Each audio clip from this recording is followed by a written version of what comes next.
All right, thank you so much. Here, the program still this morning on ITV on Independent Television. We're reaching you live from Benin City, South Nigeria. Now, recently, the issue of insecurity in the country came up one more time. And of course, this time is a kind of an advice by the National Assembly, the Senate to be precise, calling out on the presidency to say that bandits are no more just bandits, but terrorists. You will recall that the arguments between trade of words, whether to say that bandits are terrorists has been on. And it's also a time to beginning to understand the concept, the two concepts now, bandits and terrorism, banditry and terrorism in the country. And of course, for some people, they say that it is the right step at the right time at this point in our lives because the issue of insecurity in the country has been so alarming. Well, to look at this morning, we are so privileged to have a lecturer with the Ado-Ekiti State Polytechnic, talking about Honorable Osase Ihera. He's a public affairs analyst and somehow a political analyst too. Sir, you're welcome to this program this morning on ITV. Good morning, Evans. Good morning, viewers. All right, now, Honorable Osase, perhaps you may want to say that what is going on now is something that would have been done before now. I mean, the Senate calling on the presidency to say that, look, these guys are no more bandits anymore, but they are terrorists. Now, what do you think is the difference between when you say somebody is a bandit and you say that person is a terrorist? I mean, from the layman's way of looking at it, from somebody like myself, I would see them as people that do things contrary to the law. So what do you think is the difference between a bandit and a terrorist? My brother, like we look at, well, sometimes in Nigeria is a theater of absurd comedy, theater of the absurd. You see, sometimes we like nomenclature so much in this country. We try to glorify evil in different perspectives. Who is a terrorist? A terrorist is simply defined as somebody who unleashes terror on a civilized society. In the world, how do you unleash terror? Where you maim, you kill, you commit all sorts of crime that is against humanity. You are a terrorist. And what are the activities of the bandits? You say, in Nigeria, you have different names for different criminal activities. In the south, you call them Fulani herdsmen. In the southeast, you say unknown gunmen. In the north central, northwest, you say bandits. In the northeast, you say terrorists. And what are they doing? Are they not all carry arms against the nation? So why do you define a terrorist? As far as I'm concerned, it is like the popular Wali Palace. They say, tie a rope to a goat, or tie a goat to a rope. As far as there is rope and there is goat, they are the same. That's what they say in Wali. So what are you trying to say? What am I trying to say here? You don't glorify terrorism by way of trying to say, by euphemistically saying they are bandits. What do? Are they assisting the nationhood? Are they not killing? Are they not maiming? Are they not raping the women? Are they not making the society ungovernable for the states that they are operating in? And what are the activities of the terrorists? Are they not, if you juxtapose it, we will find out that a terrorist is a bandit is a terrorist. Let's call it spade a spade. Yeah, but if we tend to stretch our mind further, you recall that it's been trade of words, for security experts in the country. Because for some people, they see terrorism as an act of, as a criminal act that has some form of political undertone. Now, ordinarily, the terrorists want to make some incursions into the political space. Why the bandits is just trying to cause mayhem here and there, and of course maybe kill, steal, and maim and all that. Now, I'm not also trying to glorify banditry anyway, but for some people, I think one of the explanations that some persons may have given to the difference between terrorism and banditry all this while is that these guys that we know as bandits, they really don't have any political undertone. They don't want to take over the government of the day, and hence let's try to give them some space so that they can repent from their banditry. Don't you think that that is perhaps the reason why some persons may have seen banditry as people that you can give a second chance? My brother, Evers, you see, this country, we are a set of funny people. What is the political interest of the Boko Haram? The Boko Haramis, what is their political interest? When they started, did they tell you they want to take over government? They came up with an agitation that Western education is a haram, it's a sin. That was their target. But well, you are not a member of the Boko Haram, so you may not say that. No. What about if you look at the simple interpretation of haram in Islam? It's something that is well, let us not dwell much on that. You are not a Muslim, so we cannot explain what we don't. It is an open secret that one of the messages that they preached was against Western education, and that was what led to the issue of the initial issue of kidnapping of school children in Chibok. But today, we have seen that bandits have started kidnapping school children too. Are you now telling me that the ones that kidnapped at Kangara or Dapchi, who are they? Are they Boko Haramis or they are bandits?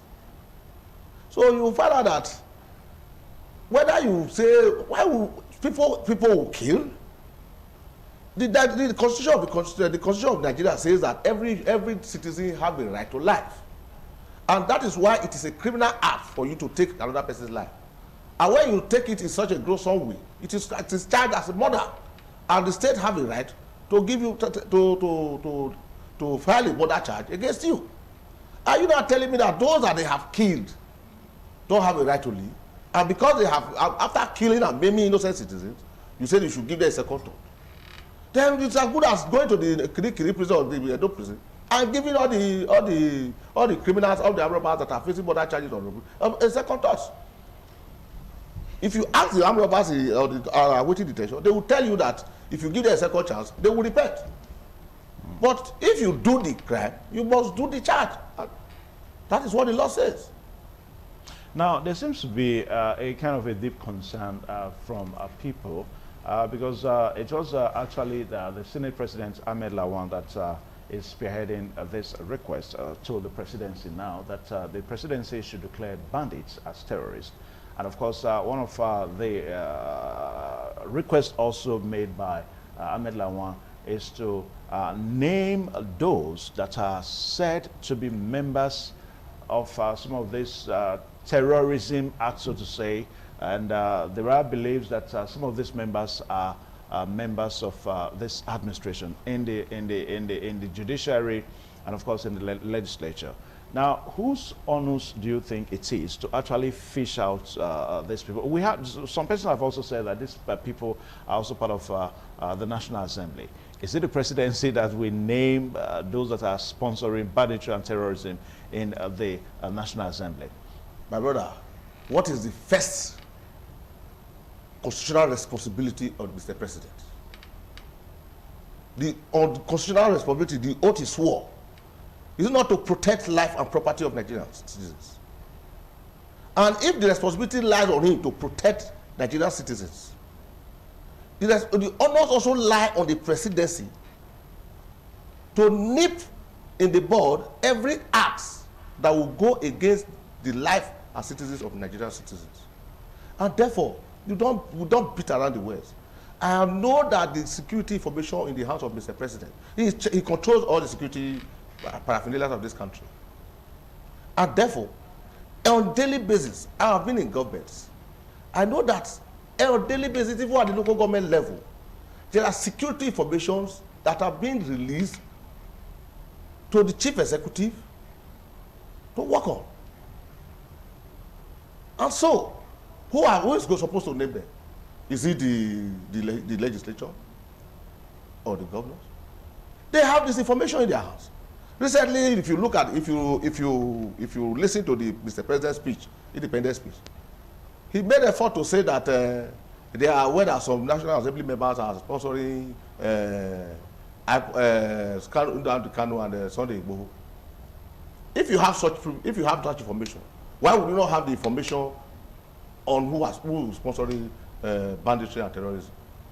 Yeah, that is the question I'm asking. Because for the Senate leadership, the National Assembly leadership now, to be precise, to want to push back the question, the request to the presidency that, hey, presidency, please name those in the National Assembly that are sponsoring terrorism and banditry in the country. That's what, you know, I mean, if the leadership of the National Assembly knows that there are members of the National Assembly sponsoring terrorism and banditry, why don't they name them? Why would they request the onus is on who that alleges to prove. Mr. President have alleged that members of the National Assembly are backing secessionists and some other act of banditry and terrorism. So the onus is on him to approve. Do you see? Let me tell you now, like Professor Larry to be saying, all these are like posture. No one can tell the one with the belly ache. I'm sure that right now, Lawan himself, everybody in National Assembly as of today now is a suspect. And the only thing that can clear them is for Mr. President to come out and name those he feels are responsible in the National Assembly. That is the simple truth, because you have come to tell us Nigerians that some senators and other legislators are behind secessionist movement. Honorable Sase, what do you think is the sincerity of purpose in this fight between the presidency and the legislature? Because it seems that it's just mere trade of words. I mean, I accuse you that, look, hey, Mr. Sase, you've got thieves in your house. You need to point out those thieves, when actually you know that you actually have thieves in your house. So it seems to be a test of power. How would the Senate know? Do the Senate access information from the DSS? Do the Senate access information from the Director of Military Intelligence? No. But they have House Committee on Security. Don't they get information from that committee? No. The only information the House Committee can get is to call the security operatives to come and tell them how well they are faring in the fight against banditry and terrorism. And let me also tell you that the oath of secrecy will not allow them to divulge certain official security information to the National Assembly. The oath of secrecy now by the presidency? Of course. When it borders on national security? Every security operative, I'm not a security expert anyway, but I know that every security operative, even the public servants, is made to go to take the oath of secrecy. That oath of secrecy prevents you from divulging official information to those who are not supposed to have access to such information. All right, now, do you think if at the end of the day, if the presidency really now declares that, look, hey, those guys that are believed to be involved in banditry, from henceforth, you guys are not bandits, you are terrorists, do you think that's going to help the insecurity situation in the country? My brother, it might not help, except the presidency, the government, have the sincerity of purpose to actually go after these persons headlong. So far, so good. We have been hearing of people, terrorists arrested, bandits arrested. How many have they taken through the legal process? You arrest bandits. What investigation are you still doing? How many? By now, we should have seen that the judiciary, you have laid charges against those that you have arrested. Perhaps that would have sent a message to those who are seeing the unrepentant terrorists and bandits. If I'm caught, I will face the law. But nothing like that seems to be happening.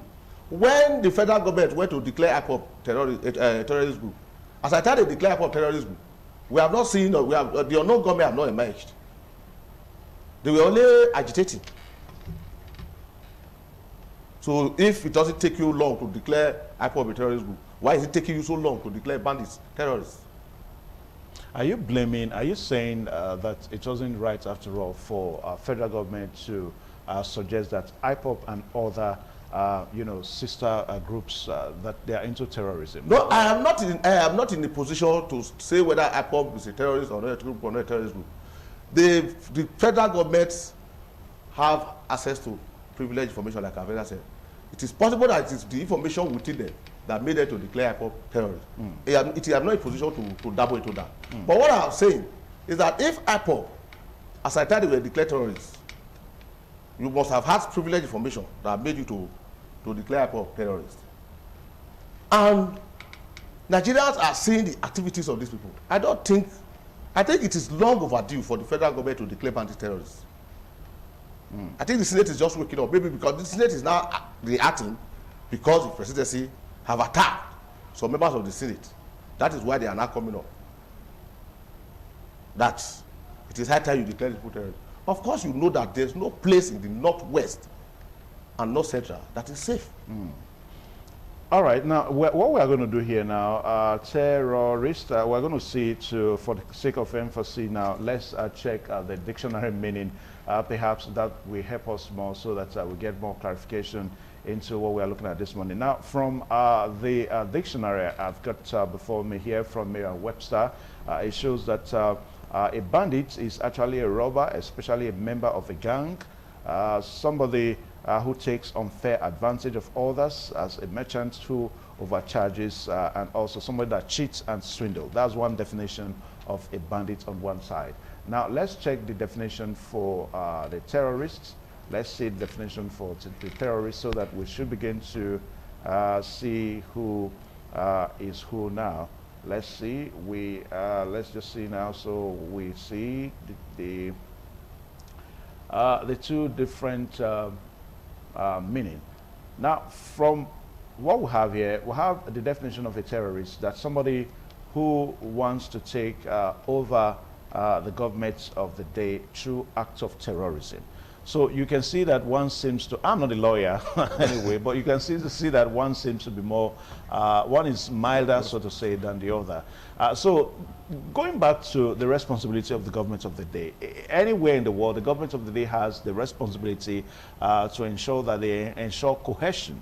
I mean, the territorial integrity of the nation is in the hands of the government. So if a government sees a group that threatens the territorial sovereignty of that nation, don't you think the government has the responsibility to say that, hey, these guys, you guys are not doing that? Now, I'm saying this, going by what you're trying to say, that it's high time the government would have declared bandits terrorists all this while. Bandits, they really don't have any political undertone, just like what I explained earlier on. Yes, you see, we are the ones that call them bandits. I don't know from how they came with the bandits to say that they are bandits. Initially, they were into cattle rustling, and maybe that was why they called them bandits, stealing, blah, blah, blah.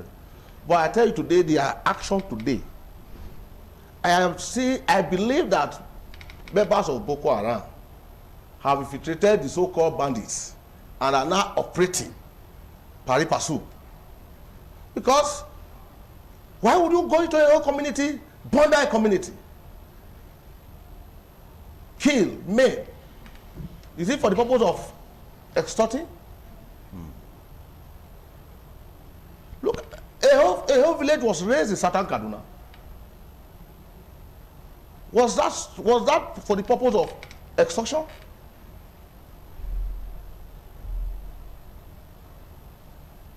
So if you look at the activities of the so-called bandits, they are operating as terrorists. I don't know how we came with the nomenclature of bandits for them. For those who gave them that nomenclature, perhaps could explain why. But we are seeing that their activities today are no longer, are now beyond the act of banditry. And so perhaps that is the reason why they said this is shouting. These people are no longer bandits, but terrorists.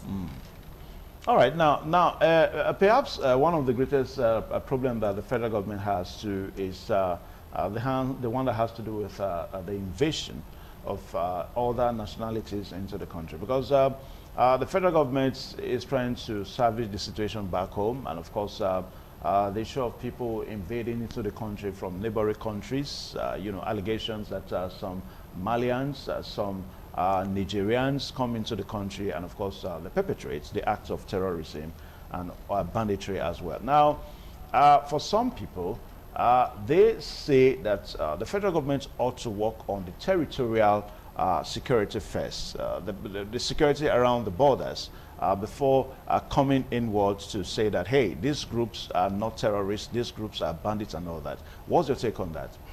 My brother, Evans, does the federal government not have a constitutional agency that man our border, that man our territorial integrity? It does. It does.